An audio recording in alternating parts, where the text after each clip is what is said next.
Hola, buenas tardes. Soy Sara Gil Bernabé, doctora por la Universidad de Valladolid, y en este caso voy a dar una clase sobre los tumores germinales para el máster de oncohematología pediátrica de la Universidad de Internet de La Rioja. Lo que vamos a ver en esta clase van a ser diferentes puntos dentro del contexto de los tumores de células germinales. Vamos a empezar por una breve introducción. Hablaremos también de la epidemiología, la embriogénesis y la histogénesis. ¿Qué manifestaciones clínicas vamos a poder encontrarnos en el día a día? ¿Cuáles son las más prevalentes y cuáles son sus características? La histopatología genética y biología molecular de todos estos tumores, además de los marcadores proteicos y los perfiles de expresión génica, también a nivel de aberraciones genéticas y los polimorfismos genéticos, también junto con las características epigenéticas en el marco de los microRNAs. Además, también veremos en el enfoque diagnóstico los marcadores tumorales que principalmente se utilizan en la clínica a diario y también el estadiaje de estos tumores germinales, de células germinales. Aparte, veremos también un poco del tratamiento, cuáles son los tratamientos que se utilizan en primera línea, cuál es en el tratamiento de recaída y de progresión, y ya por último también la toxicidad y sus efectos secundarios. Y muy brevemente, cuáles son las estrategias terapéuticas futuras y los que se está ahora mismo desarrollando a nivel más en la investigación. En primer lugar, los tumores de células germinales son un grupo de neoplasias muy poco frecuentes, sobre todo en pediatría, además de ser poco frecuentes en la población general, pues todavía en el caso de los pacientes pediátricos, todavía menos. Se aparecen en ambos sexos por igual, no hay un sexo en el que aparezca más que en otro, y también puede parecer a cualquier edad. Son tumores muy heterogéneos, como veremos ahora a continuación, tenemos un montón de tipos diferentes y aparte también tienen una localización anatómica diferente que puede ser o bien gonadal en testículos u ovarios en el caso de que sean tumores que ocurren durante la pubertad o también a nivel extragonadal que pueden verse en muchas otras localizaciones del cuerpo como veremos a continuación y principalmente aparecen en los menores de 3 años. Todos los tumores de células germinativas o de células germinales provienen de una célula germinativa primordial totipotente. En casos normales, cuando tienen una diferenciación normal, vamos a tener un órgano como un testículo o un ovario normal, sin un crecimiento tumoral. Sin embargo, cuando estas células germinativas primordiales totipotentes comienzan a diferenciarse, pueden producirse diferentes tipos de tumores. Cuando no hay ningún nivel de diferenciación, cuando están todavía en un estado germinativo, podemos hablar de los seminomas cuando ocurren en el testículo, los disgerminomas cuando ocurren en el ovario y los germinomas cuando ocurren a nivel extragonadal. En caso de que sea una diferenciación ya extraembrionaria, podemos diferenciar entre los coriocarcinomas y los tumores del saco vitelino. Y en caso de que ya tengamos una diferenciación embrionaria, hablaremos de los carcinomas embrionarios. Aparte de todo esto, cuando ya tenemos una diferenciación a nivel somático, cuando las células tienen características somáticas, podemos hablar de los teratomas, que pueden aparecer a nivel maduro o inmaduro y también, como veremos más adelante, otro tipo que sea de características malignas. En sí, la epidemiología, cuando vemos la incidencia relativa que ocurre en estos tipos de tumores, en los tumores de células germinales, sobre todo en los niños menores de 15 años, en función de la localización del tumor primario, podemos diferenciar varios tipos, por ejemplo, de seminoma y germinoma, los teratomas tanto maduros como inmaduros, como mencionábamos antes, los carcinomas embrionarios y los tumores del seno endodérmico y también los tumores mixtos. ¿Dónde suelen aparecer? En cabeza y cuello, en un 3%, siendo mucho más prevalentes los tumores, los teratomas maduros. En el caso del mediastino, también con un 5%. En el caso también de los ovarios, en torno a un 25% de los tumores de células germinales, siendo sobre todo también los más prevalentes los teratomas maduros. Además, también hay que tener en cuenta que los teratomas maduros del ovario representan en torno al 10 o el 20% de todas las neoplasias de ovario y tienen una incidencia máxima en torno a la tercera década. En los niños, los teratomas, ya sean maduros o inmaduros, se consideran siempre una lesión benigna. También pueden ocurrir tumores en el testículo, en torno a un 20%, pero en este caso los más prevalentes son tumores del seno endodérmico. Y luego también, por otro lado, tumores en el sistema nervioso central, en el retroperitoneo y en el sacrooxígeno, que es en torno al 35%, ¿vale? El teratoma de sacrooxígeno en el tumor, es un tumor sólido, el más frecuente de los neonatales. Tiene una incidencia por caso de cada 300.000 a 170.000 nacidos vivos y es más frecuente en el sexo femenino que en el masculino, ¿de acuerdo? Con una proporción en torno a 3:1. Por cada tres hombres ocurre 3:1, ¿vale? Cuando volvemos a diferenciar estos tumores en función de las células de las que provienen, podemos hablar de los tumores de células primitivas que no han adquirido ningún potencial de diferenciación, como hablábamos antes de los seminomas y de los disgerminomas. Sin embargo, cuando hablamos de las células que son totipotenciales, que no tienen ningún tipo de diferenciación, aquí vamos a hablar, ya empiezan a diferenciarse y vamos a hablar de los carcinomas embrionarios. Aquí pueden ser en estructuras extraembrionarias, como hablábamos antes, que se pueden diferenciar a través de estructuras vitelinas, como el saco vitelino, ¿de acuerdo? Tumores relacionados con el saco vitelino, o a través de los trofoblastos, que pues tienen relación con el coriocarcinoma. En el caso de los carcinomas embrionales, también se pueden diferenciar a nivel embrional o somático en los teratomas, que hablábamos también previamente. Cuando vamos a estudiar la embriogénesis y la histogénesis, lo que tenemos que hacer es irnos a lo que ocurre en el momento previo o incluso previo, como veremos en las siguientes diapositivas, o en el momento en el que se produce la inseminación y tenemos ya un blastocisto, ¿de acuerdo? Que prácticamente estas dos imágenes reflejan el mismo procedimiento. En esta de aquí lo hemos nombrado como ICM, que es el Inner Cell Mass, este que tenemos por aquí que pertenecen al blastocisto, cuando en el útero va avanzando y vamos teniendo estas células germinales progenitoras, se va diferenciando y vamos teniendo los gonocitos, que continúan un proceso normal de diferenciación que da lugar a la espermatogonia, al espermatocito y a los espermatozoides, ¿de acuerdo? Y es también lo que vemos en esta parte de aquí, cómo sería un proceso normal en el que tenemos primero un blastocisto con unas células progenitoras germinales, como ya es lo normal, que se empiezan a diferenciar, que empiezan a desarrollarse y que va dando lugar a los tubos seminíferos, que pueden dar lugar también a la espermatogénesis, con diferentes células que pueden dar también lugar a diferentes tumores, como son las células del Sertoli. ¿Qué es lo que ocurre? Que en este punto que tenemos aquí, cuando se produce un arresto en el desarrollo, que puede producirse en la pubertad o también en la infancia, lo que ocurre es que tenemos unos gonocitos que se denominan retrasados, de acuerdo, que tienen un desarrollo con un retraso, y esto lo que observamos es que se han producido en ellos diferentes alteraciones, como pueden ser ganancias en la región cromosómica 12p o mutaciones en el gen de KIT, que luego hablaremos también de ello, además de cambios epigenéticos.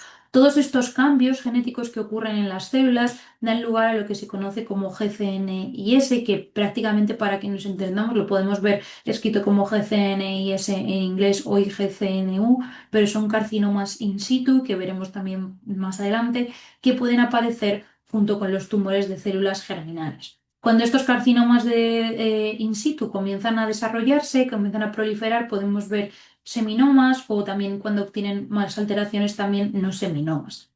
Dentro de todos estos no seminomas es cuando vamos a ver los diferentes tipos de tumores que ya veíamos en las diapositivas previas, como pueden ser los del saco vitelino, los cariocarcinomas o los que vienen derivados de carcinomas de otro tipo, como pueden ser también los teratomas a nivel embrional y demás. ¿De acuerdo? En el caso también en esta diapositiva, lo que vemos es cuando van cada vez teniendo más capacidad de migrar y va cada vez produciéndose esa invasividad, esa invasión, además de acumular diferentes alteraciones genéticas, podemos ver diferentes tipos de tumores a nivel embrional o extraembrional que pueden caracterizarse como no seminomas o también como características mixtas, ¿vale? Que tienen características de los diferentes tumores a la vez. En esta diapositiva lo que quiero que veamos es cuál es el papel de KIT dentro del desarrollo embrionario. KIT es esta parte de aquí naranja que vemos en la diapositiva, que es un receptor transmembrana. No sé si me estáis viendo el cursor o igual no, voy a mirar un segundo. No sea que tengamos alguna... mm, es para anotar, pero no quiero anotar.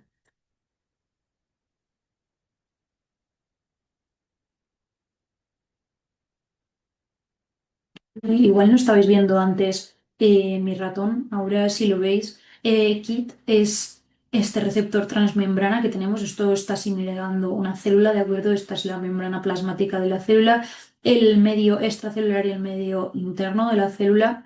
KIT es este receptor transmembrana que tenemos aquí, que tiene un dominio extracelular que va a dar lugar a que se conecte con diferentes ligandos y un dominio intracelular que tiene una función tirosinquinasa que básicamente es que se puede fosforilar y dar lugar a diferentes activaciones de las rutas. ¿De acuerdo? Cuando llega sobre todo su ligando es este que tenemos aquí, SCF, lo que vamos a ver es que la KIT se empieza a activarse, dando lugar a fosforilaciones posteriores de los dominios tirosinquinasa suyos que van a dar lugar a la activación de esta vía, que es la vía de RAS, que también hablaremos luego de ella, que está relacionada con los receptores, con la vía de las MAP quinasas, de acuerdo con activando la activación de MEK y fosforilando ERK, siendo capaz de introducirse ERK dentro del núcleo, que da lugar a la proliferación o también actuando sobre la vía de PI3K que actúa la molécula AKT y AKT es capaz de activar mTOR, ¿de acuerdo? Que también da lugar a la supervivencia o la proliferación en función de cómo esté actuando esa ruta. Aparte también vamos a poder ver activada cuando tenemos alteraciones en KIT la vía de JAK-STAT que también puede dar lugar a la proliferación y a la diferenciación.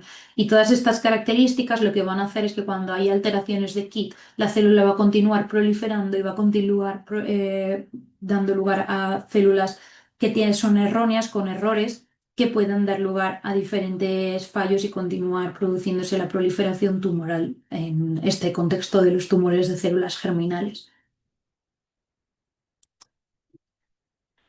Aparte de esto, cuando vamos a hablar ahora un poco sobre las manifestaciones clínicas, cómo las vemos y qué es lo que vamos a poder observar en el día a día en la clínica.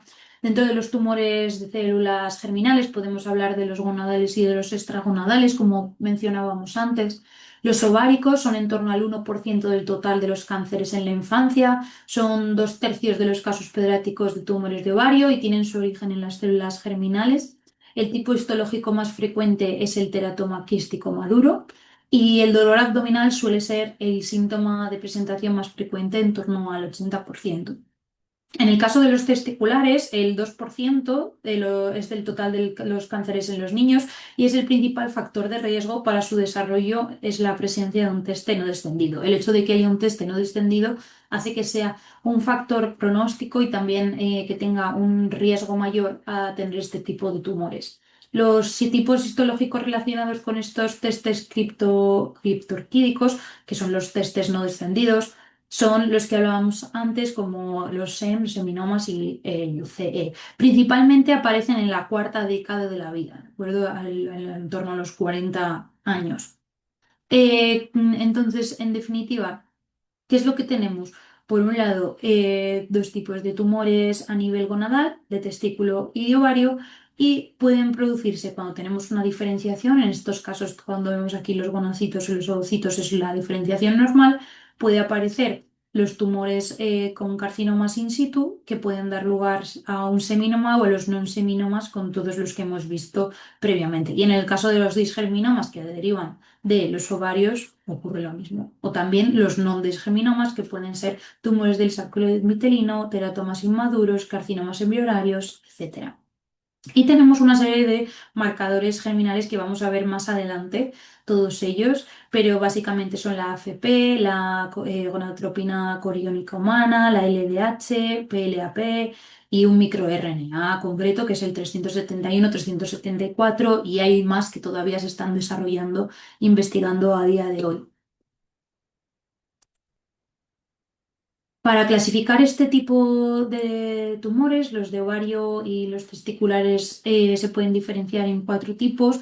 En el caso de los de tipo 1, dentro de los testículos están los teratomas y los tumores de saco vitelino de tipo prepubertal. Y en el ovario podemos tener los teratomas de ovario y los tumores también del saco embrionario, del saco vitelino. En el caso de los de tipo 2, podemos tener los seminomas, teratomas y también los que hablábamos antes del saco vitelino, pero en este caso ya en momentos de pospubertad, ¿vale? Y también carcinomas embrionarios y los coriocarcinomas. Algo similar también ocurre en el caso de los ovarios, cuando podemos encontrar los dos desgerminomas, los carcinomas embrionarios, coriocarcinomas y teratomas inmaduros. Y también los de tipo 3, en el caso de los testículos son los tumores espermocíticos y los de tipo 4 son los teratomas benignos que son derivados de quistes, ¿de acuerdo? Y en algunos también teratomas inmaduros. Vamos a centrarnos ahora en los tumores de células germinales testiculares. Lo que vemos en esta diapositiva es cómo evolucionaría desde un momento inicial hasta en la adultez una persona que ha sufrido un tumor de células germinales. Previamente a que este cáncer, lo que ocurre es que tenemos una predisposición genética en nuestra familia, ¿de acuerdo? Antes del momento de la concepción ya por alguna parte de nuestra familia probablemente tengamos algún tipo de alteración que nos da lugar a tener una predisposición genética a desarrollar estos tumores de células germinales. En torno a un 50% puede tener riesgo de herencia y además es altamente poligénica. Esto quiere decir que hay muchos genes que están involucrados en el desarrollo de este tipo de enfermedades. Las rutas que podemos ver que están implicadas en este desarrollo son principalmente la señalización de KIT, que hemos visto ya previamente, y también diferentes etapas del proceso de desarrollo.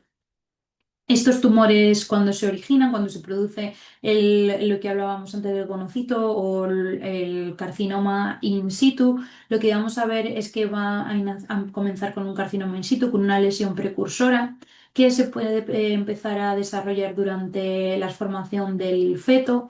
Y esta carcinoma, carcinoma in situ, de acuerdo, esta neoplasia, lo que van a tener es expresión de OCT4 y 3 y también de NANOG, que vamos a hablar posteriormente de estos genes, ¿de acuerdo? ¿Qué es lo que simbolizan?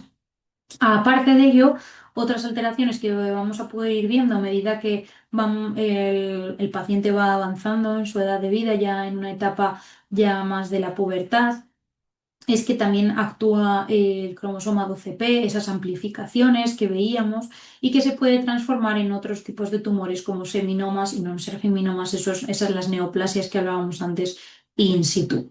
En esta imagen que tenemos aquí abajo lo que vemos es el cromosoma 12, ¿vale? El 12p, cuando tiene una amplificación y en este caso se está viendo por la técnica de FIS que emite fluorescencia. En el momento en el que tenemos amplificación, vamos a ver que emite una fluorescencia mucho mayor que en los casos en los que no está amplificado, ¿de acuerdo? Que el número de copias es normal. En este caso lo veríamos como un número de copias mucho más elevado y por lo tanto la fluorescencia también sería mucho más elevada. Aparte de este momento en el que ya tenemos varias alteraciones, en el momento en el que el tumor se considera ya de un tumor maligno que es capaz de metastatizar, lo que vamos a observar es que tenemos otras diferentes alteraciones, como pueden ser mutaciones en Carras, que hablaremos también posteriormente sobre ella, que suelen ser junto con KIT las mutaciones driver, las mutaciones que inician ese proceso tumoral. Y aparte también tenemos otro tipo de alteraciones que pueden ser que KIT solamente esté mutado o que KIT no esté mutado, ¿de acuerdo?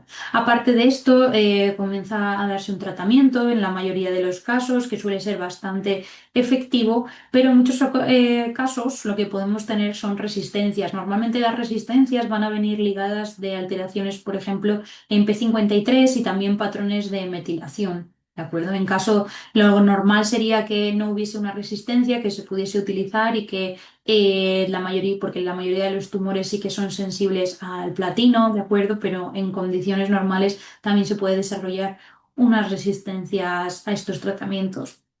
Además, Esta serie de tratamientos genera un montón de toxicidad, como vamos a ver, tanto en neurotoxicidad como también a nivel de los pulmones, pudiendo dar lugar a diferentes alteraciones que vamos a ver sobre todo en estadios ya de pacientes bastante avanzados, con pues eso, personas envejecidas, en las cuales vamos a tener alteraciones en diferentes genes, como por ejemplo variantes en este gen que tenemos aquí, el gen GSTP1.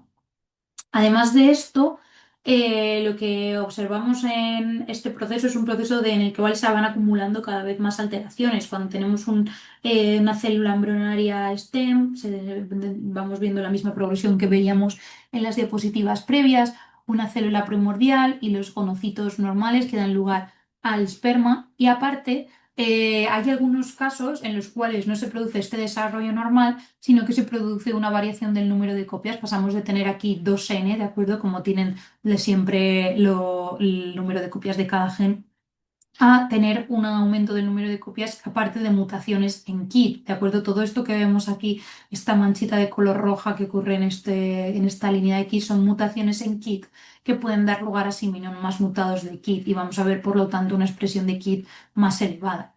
En este otro caso, que son seminomas que tienen KIT wild type, pero lo que ocurre es que tenemos el 12p, el cromosoma 12p aumentado, amplificado, y en este otro caso, lo que vamos a tener también, aparte del 12p mutado, son carcinomas embrionarios y que pueden continuar su diferenciación hacia teratomas y tumores del saco vitelino. En este tipo de tumores no va a ser tan prevalente la alteración de KIT, no va a haber expresión de KIT, vamos a tener expresiones de microRNAs, por ejemplo, y también unos altos niveles de metilación. Esto que vemos aquí es el Tumor Cancer Genome Atlas y prácticamente lo que quiero que os quedáis, el Tumor Cancer Genome Atlas son estudios que se hacen a nivel genético muy elevados, con un gran número de pacientes y en diferentes tipos tumorales. En este contexto, en el de testículos, concretamente dentro de los tumores de células germinales, vamos a poder ver que tienen sobre todo una frecuencia muy elevada los genes que ya hemos visto previamente, como KIT, KRAS, ERK, ¿de acuerdo? ERK está dentro de la ruta de las MAP quinasas. Esta de aquí, esta imagen que vemos aquí refleja una ruta de las MAP-quinasas, ¿de acuerdo? Esto de aquí sería un receptor tirosin quinasa que cuando le llega un estímulo extracelular lo que va a hacer es fosforilarse dando lugar a esta cascada de aquí, que es, que es la vía de las MAP-quinasas por excelencia, la ruta que da lugar a que las fosforilaciones de RAS actúen sobre RAF. RAF actuaría sobre MEC1 o MEC2, también fosforilándola, produciendo una fosforilación en ERK, haciendo que ERK pueda introducirse dentro del núcleo y actuar diferentes factores de transcripción. Aparte de alteraciones en estas vías, también vamos a poder ver que hay una ganancia en el número de copias, sobre todo en 12p, que es lo que estábamos hablando también previamente. Dentro de los tumores de células germinales gonadales, como los ováricos, vamos a poder ver varias alteraciones también que no nos van a ser nuevas, como pueden ser alteraciones en KIT, en el caso de los disgerminomas, en KRAS, y también vamos a ver que tienen una marcada aneuploidía, ¿de acuerdo? No van a ser siempre el mismo número de copias. Sin embargo, en los tumores del saco vitelino vamos a ver, aparte de alteraciones que ya sí que veíamos previamente, como las de PI3K en la ruta de mTOR, también otras alteraciones como pueden ser en beta-catenina. Beta-catenina, lo que ocurre es que cuando está alterada cualquier parte de esta vía, como pueden ser mutaciones en la vía de Wnt o de GSK3-beta, lo que va a ocurrir es que beta-catenina va a ser capaz de introducirse dentro del núcleo y actuar también sobre diferentes factores de transcripción que pueden dar lugar a diferentes procesos tumorales. Y en el caso de los teratomas inmaduros, lo que vamos a tener es que haya una diploidía, ¿de acuerdo? Con un número normal de copias, una LOH, ¿de acuerdo? No va a ocurrir, va a estar cerca de la diploidía, no va a estar tan normal la neuploidía que vemos en estos dos otros tipos tumorales. En este caso, los teratomas inmaduros van a estar mucho más cerca de la diploidía y de condiciones más de una célula normal. En el caso de los tumores de células germinales extragonadales, vamos a hablar de diferentes tipos, pero principalmente los sacrococcígeos, que son los que hablábamos previamente, que eran los más prevalentes en la infancia. Son un 40% del total y un 78% de los extragonadales dentro de los tumores de células germinales, y es mucho más prevalente en niñas. Las anomalías congénitas asociadas pueden aparecer hasta en el 18% de los casos, sobre todo aparecen de manera de defectos musculoesqueléticos y del sistema nervioso central. Aparte de ello, la mayoría son exofíticos, es decir, son visibles a una inspección externa, como podemos ver en la mayoría de los casos en este dibujo que tenemos aquí, que ahora hablaremos de él. Tiene una asociación con alteraciones urogenitales como incontinencia o retención urinaria. Y existe esta clasificación, la clasificación de Allman, que diferencia dentro de los sacrococcígeos cuatro tipos: los de tipo 1, que son el más prevalente, en torno al 62%, que son los tumores que principalmente son más grandes; los de tipo 2, que son en torno al 14%; tipo 3, 19%; y de tipo 4, que son todavía más pequeños. Aparte de estos, también podemos hablar de otros tipos como los mediastínicos, los abdominales, los de cabeza y cuello y los de vagina. También vamos a hablar de los de peritoneo, que son esta parte de aquí roja que tenemos por aquí, por dentro, perdón, el retroperitoneo, esta parte roja que tenemos por aquí, ¿de acuerdo? Y el peritoneo, esta parte que tenemos por aquí morada. En el caso de los mediastínicos, que son los del primer grupo, se suelen localizar en el mediastino anterior y después de la pubertad. Son más frecuentes en varones. Suelen estar asociados al síndrome de Klinefelter, que este síndrome es un síndrome que está ligado a los cromosomas, los cromosomas 23 de la pareja 23, en los cuales, en vez de tener simplemente un cromosoma X y un cromosoma Y, ya sabéis que los cromosomas, la pareja de cromosómica 23, lo que va a estar diciendo es nuestro sexo. En este caso tendríamos dos cromosomas X y uno Y. Y las características principales del síndrome de Klinefelter son un poco vello facial, hombros estrechos, pechos desarrollados, tronco corto, testículos pequeños, musculatura poco desarrollada y piernas largas. Y todos estos síntomas vienen derivados de falta de testosterona que suele empezar a notar durante la adolescencia. En adolescentes pueden ser asintomáticos, mientras que lactantes y niños pequeños presentan con más frecuencia síntomas respiratorios graves. Aparte de ello, durante la etapa del lactante y de niño pequeño, los subtipos histológicos se limitan al teratoma y al tumor del seno endodérmico. Y después de la pubertad se presentan más frecuentemente los tumores del seno endodérmico, los germinomas, los coriocarcinomas y los teratomas bien maduros o inmaduros, que pueden aparecer solos o como tumores mixtos. En el caso de los abdominales, tienen mayor frecuencia en el retropironeo, niños pequeños que suelen ser asintomáticos, y en mayores se ha descrito anorexia, vómitos y dolor abdominal. El 50% se presentan en la primera década de la vida, siendo el doble de frecuente en niñas. Los teratomas en esta localización tienden a estar muy bien desarrollados y pueden aparecer una apariencia de feto en un feto. No quiere decir que tengan el feto en un feto, sino que al desarrollarse tienen un desarrollo tan bueno que suele tener ese tipo de apariencias. O los otros tipos que vamos a ver son el de cabeza y cuello, que la mayoría aparecen en menores de un año. La prolidramnios es frecuente, la característica que tienen las personas embarazadas, las mujeres embarazadas, en las cuales hay una mayor cantidad de líquido amniótico. Esto es lo que es el polidramnios. Son localizados en la línea media y contienen espacios quísticos. Además, suelen estar también asociadas a diferentes tipos de calcificaciones. Y por último, vamos a hablar de los tumores de células germinales en la vagina, que suelen estar ligados a sangrado es su síntoma principal, el sangrado vaginal. Los tumores del seno endodérmico en esta localización suelen ser similares a los rhabdomyosarcomas botroide de vagina.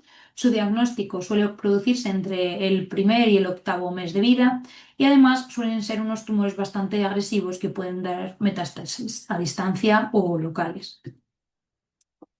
Nos vamos a centrar ahora un poco en la histopatología, la genética y la biología tumoral de estos tumores. Para la WHO, la clasificación de lo de que podemos tener son, como ya hemos dicho previamente, los tumores de células germinales, las que pueden haber los germinomas, los carcinomas embrionarios, los tumores del saco vitelino, los cariocarcinomas, los teratomas inmaduros o maduros, los teratomas con una capacidad de transformación maligna y los tumores de células germinales mixtos.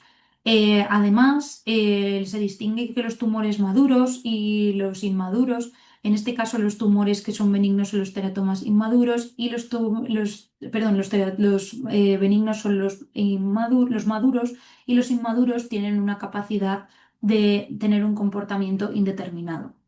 Sin embargo, los teratomas con una transformación maligna son siempre malignos. Otros hallazgos patológicos que pueden estar asociados a los tumores de células germinales son las neoplasias intratabulares de células germinales, que son las neoplasias que llevamos hablando de ellas desde el comienzo de la clase, conocidas como neoplasias in situ. Suelen ser focos de túbulos seminíferos adyacentes a los tumores de células germinales. Además, suelen ser positivos para la PLAP que se refiere a la fosfatasa alcalina placentaria es una enzima que se utiliza como un marcador tumoral importante en la patología, normalmente asociado a la placenta.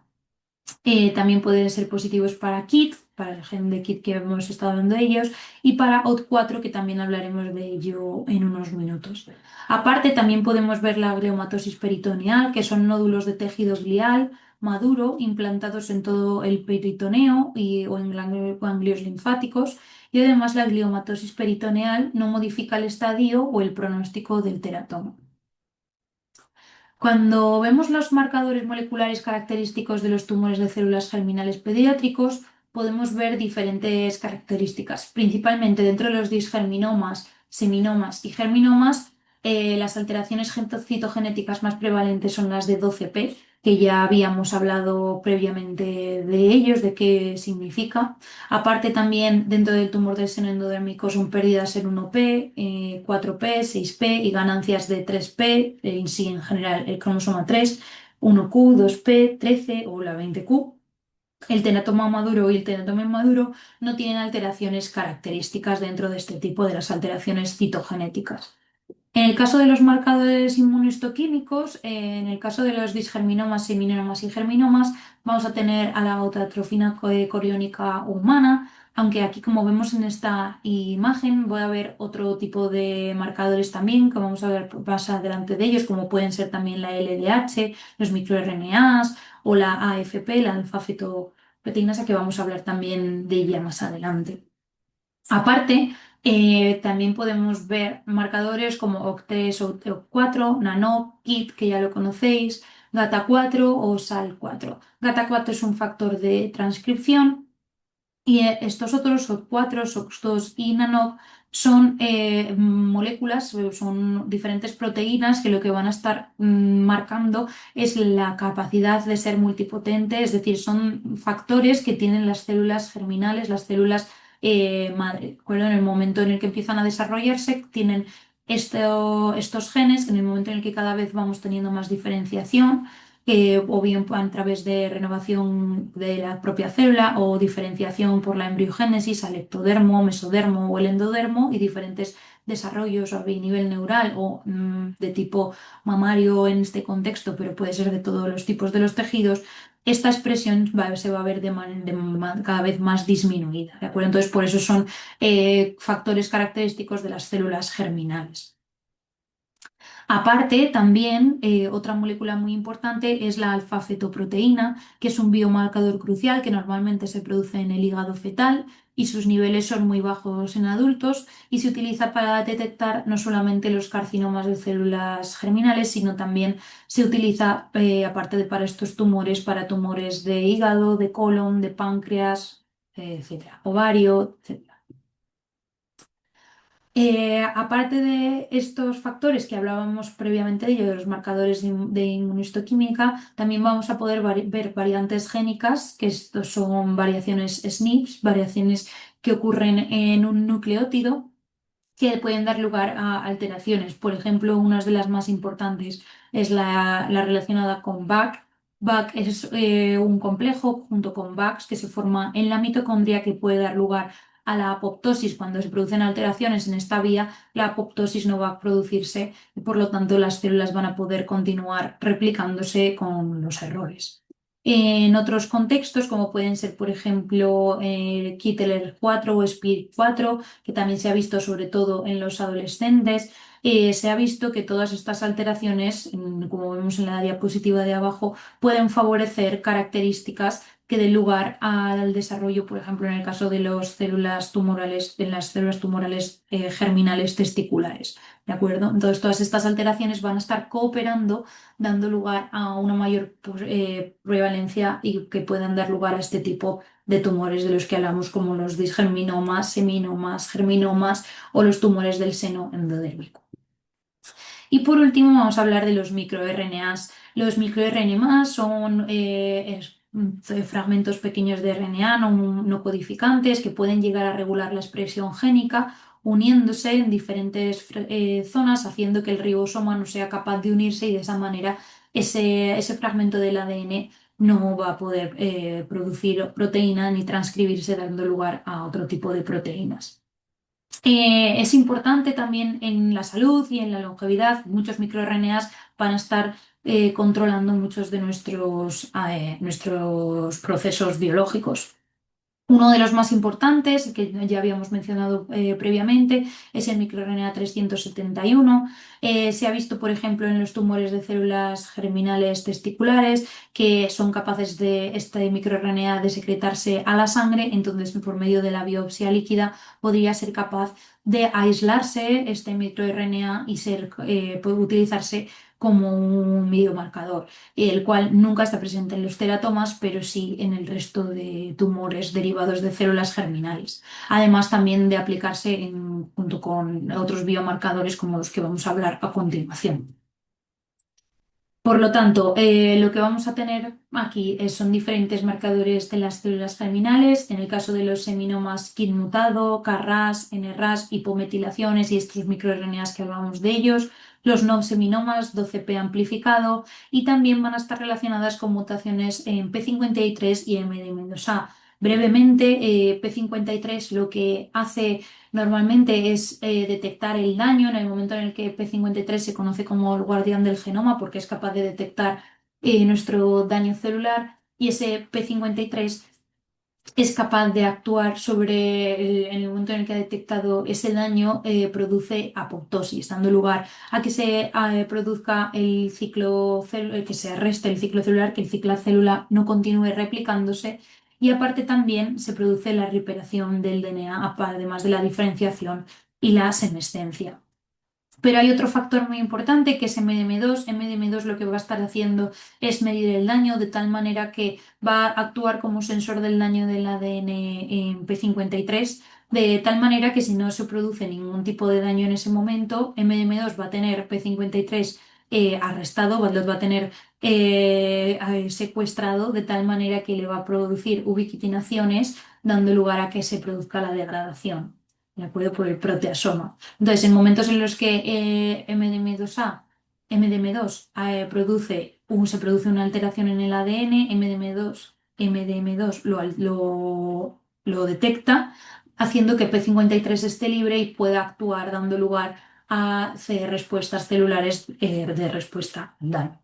Aparte de ello, podemos ver también otros marcadores del saco vitelino como ACP y perfiles de mitalización concretos. En el coriocarcinoma los genes son muy particulares los genes de la gonadotropina coriónica humana. En el carcinoma embrionario sobre todo son los genes relacionados con la pluripotencia que hablábamos antes como OZ4, NANOX o SOX2. Y en el caso del teratoma tienen una estabilidad genómica, no tienen esa amplificación que es típica, la de los 12p, sobre todo en los prepuberales. Como hablábamos antes sobre los diferentes tipos de los marcadores tumorales, en la AFP es la alfa-proteína AFP, que es una alfa-globulina, que tiene sobre todo predominio fetal y alcanza su pico máximo entre las 14 semanas de gestación, presentando un nivel sérico elevado al nacer y va disminuyendo de manera gradual en el lactante. Entonces, los valores normales en suelo de AFP nacidos maduros y lactantes hasta los 2 años de edad lo tenéis aquí, van disminuyendo a medida que va creciendo el bebé, de tal manera que debería ser cada vez más ínfima esa cantidad. Por lo tanto, se utiliza este biomarcador como si ya en estadios más elevados continuamos teniendo unos niveles cada vez más elevados de AFP, podría dar lugar a que fuese un biomarcador tumoral. Otra serie de biomarcadores tumorales que podemos ver incluso en una serología, en una bioquímica, son por ejemplo la gonadotrofina coriónica humana, sobre todo la fracción beta, que es una glicoproteína producida por los incitroblastos de la placenta, y también suelen estar pequeñas cantidades en el suero de adultos sanos. Y en la elevación de esta fracción, de la fracción beta en pacientes con células germinales, indica la presencia de conles de los incitroblastos, como ocurre en los coriocarcinomas.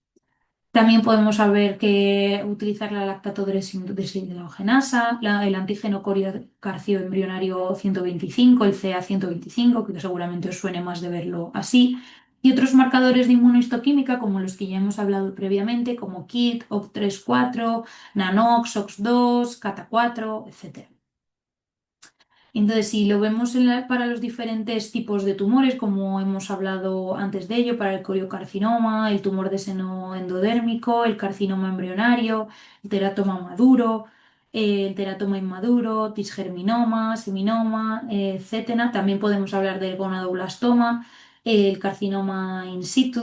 Lo que vamos a ver son diferentes patrones como hablábamos antes, por ejemplo, en el caso de la gonadotropina coriónica humana, sobre todo lo vamos a ver en los CC, en los coriocarcinomas, pero va a ser negativo para todos el resto en general. En el caso del tumor del seno endodérmico va a ser muy positivo para FP y para GATA4. Sin embargo, en los tumores del carcinoma embrionario puede haber expresiones en algunos casos en el AFP o la gonadotrofina coriónica humana, pero va a ser positivo para KIT, OCT3-4, NANO, etcétera, SOX2. En el caso de CIS, lo que va a ser también muy positivos en todos estos factores de transcripción que hablábamos antes, que van a dar lugar a la pluripotencia. Sin embargo, en los teratomas no se ha visto todavía unos marcadores claros. En algunos casos sí que puede parecer AFP o SOX2, pero el resto de biomarcadores suelen ser negativos. Y en el caso de los disgerminomas, el seminoma y los germinomas, de la misma manera vamos a tener positividad más en los factores de transcripción de KIT, OCT3-4, NANO, CATA4, AP2 gamma, etc.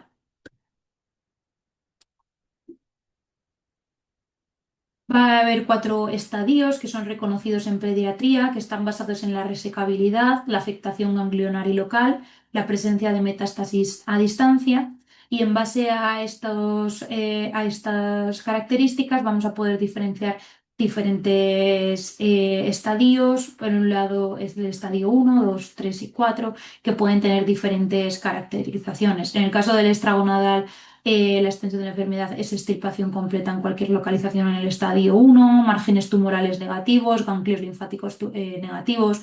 Ya en el de estadio 2 tenemos marcadores tumorales, pero continuamos teniendo ganglios linfáticos negativos. En el caso 3 tenemos también los marcadores tumorales, pero ya empezamos a poder tener los ganglios linfáticos positivos, y el estadio 4 está ligado a metástasis a distancia. En el caso del ovario pasa algo bastante similar. Ya en el estadio 4, en el más avanzado, tenemos metástasis a distancia, pero en los previos tenemos una afectación exclusiva de uno o ambos ovarios.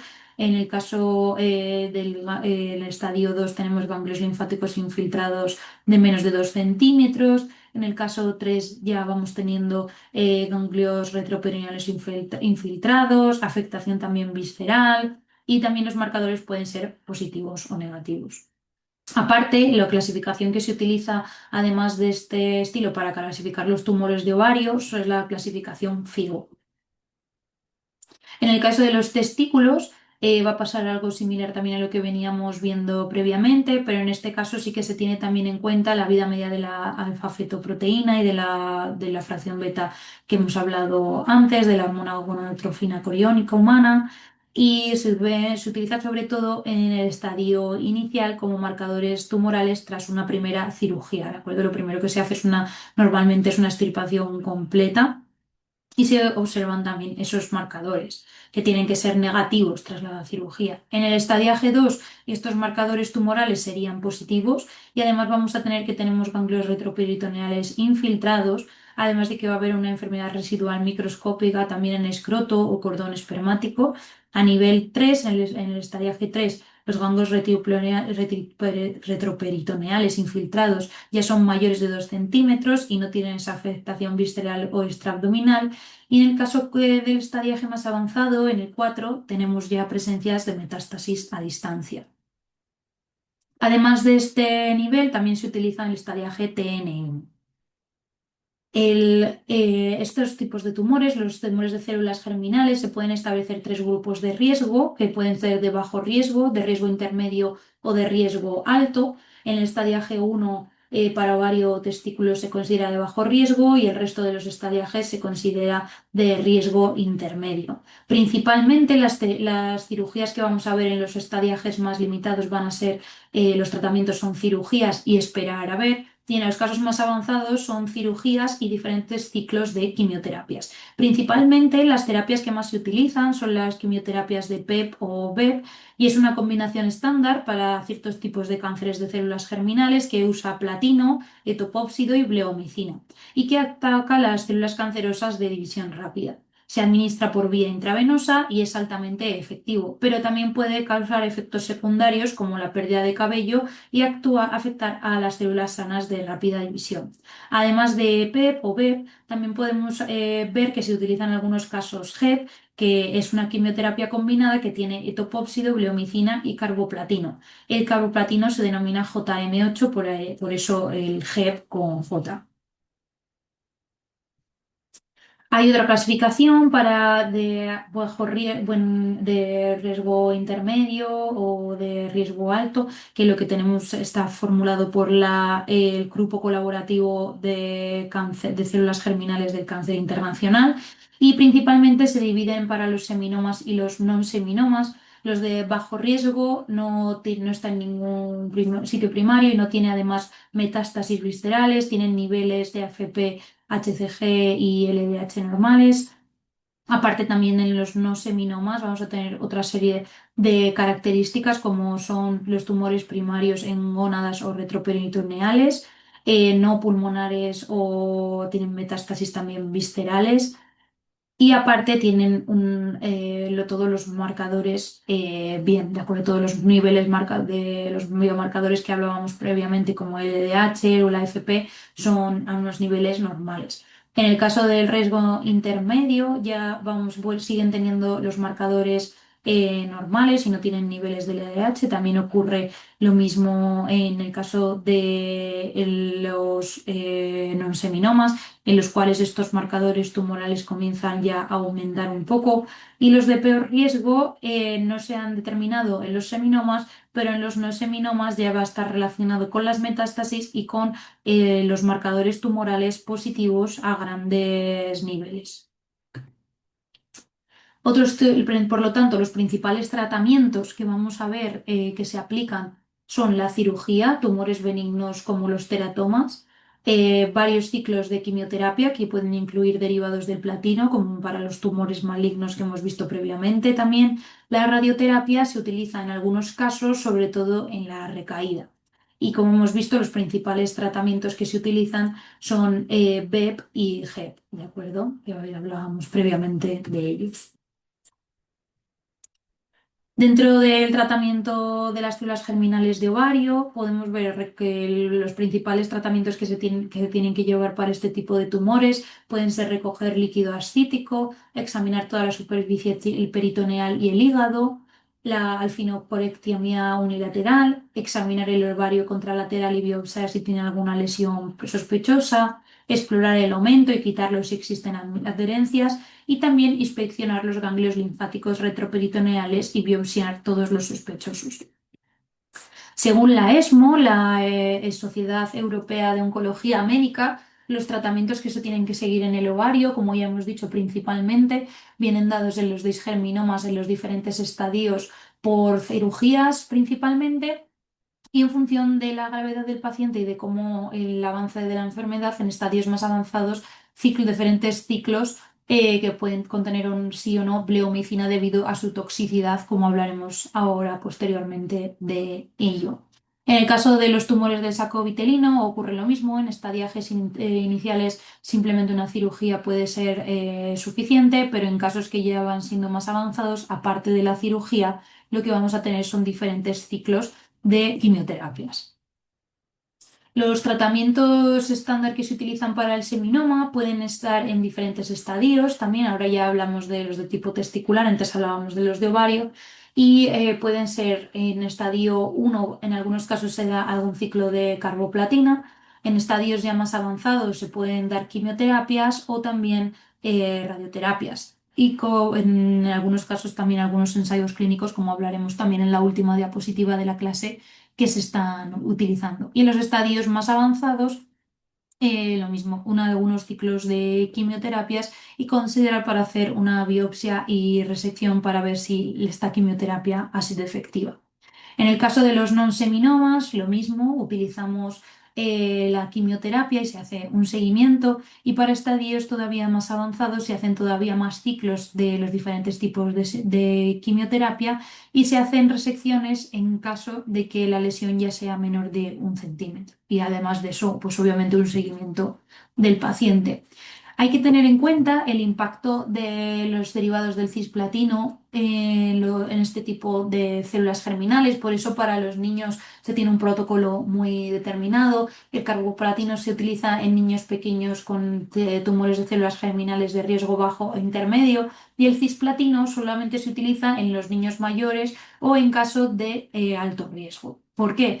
Porque todos estos efectos del cisplatino sobre nuestras células da lugar a efectos citotóxicos. Por un lado, se producen daños en el ADN, pudiendo generarse especies reactivas de oxígeno, y además nuestras células van a envejecer mayores. Nuestros telómeros, que son los extremos de nuestro ADN, van a estar encogiéndose cada vez más y se va a producir una activación de la señalización del daño del ADN, que como hablábamos previamente, pueden producirse apoptosis y senescencia celular, que básicamente es que nuestra célula se quede y dormir, prácticamente, pudiendo generar un fenotipo de nuestras células muy envejecidas, dando lugar a diferentes problemas. Además, la bleomicina se ha visto que puede generar diferentes toxicidades, principalmente en nuestros pulmones. Por un lado, en el caso de a nivel vascular, puede generar una necrosis, dando liberación de DAMPs, que los DAMPs prácticamente lo que va a estar produciendo es una respuesta de nuestros macrófagos y de nuestras células T, que va a generar una inflamación crónica, ¿de acuerdo? Todo esto son factores que van a estar desencadenando inflamación. Y por otro lado, va a producir también apoptosis y senescencia alveolar en nuestras células epiteliales, que va a dar lo mismo, uno da lugar a diferentes factores de inflamación mediados por macrófagos y también a nivel de TGF-beta, las interleuquinas 4, 10 o 13, que puede producirse fibrosis dentro de nuestros pulmones. Por lo tanto, en caso de caída o recaída y de progresión, normalmente suelen ser recaídas locales. La disminución de los marcadores tumorales elevados es predictiva a la respuesta al tratamiento. Y también se ha visto que en caso de que haya esta persistencia de marcadores, se puede hacer un second look, una segunda cirugía. Además, también emplear la radioterapia, pero cuando se emplee siempre tiene que estar por dosis por encima de 45 grados.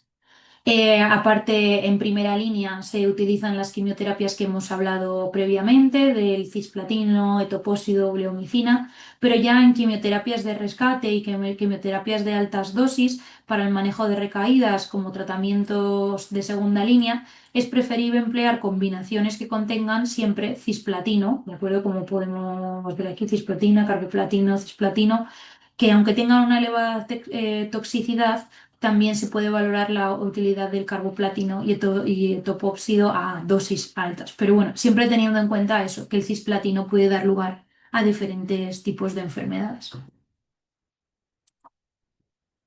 Y las perspectivas futuras pueden ser nuevos ensayos que ya están propuestos, que están en fases 3, como de estos diferentes fármacos, AKTX, AGCT o también MAGIC, que está relacionado con fármacos, nanofármacos. También existen nuevas estrategias de investigación en terapias dirigidas para todos estos genes que hemos mencionado, que se podrían llegar a utilizar. Y en caso de recaídas, se ha visto que la mayoría de los casos, además de P53 y de MDM2, como hablábamos previamente, también puede estar ligada por la vía de BMP y de Wnt. La vía de Wnt es la vía de beta-catenina que hablábamos previamente, que tiene una señalización que confluye junto con la vía de SMAD, la vía de BMP, que es el factor que genera esta cadena que hace que SMAD se introduzca dentro del núcleo y dé lugar a diferentes factores de transcripción.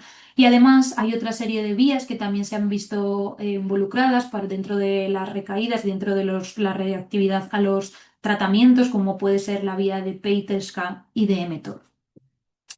Y hasta aquí la clase de hoy. Espero que os haya gustado. Si tenéis cualquier duda, tenéis mi mail y podéis contactar conmigo en cualquier momento. Así que nada, buenas tardes si estáis viendo esto por la tarde o buenos días. Estoy a vuestra disposición para cualquier duda que podáis tener.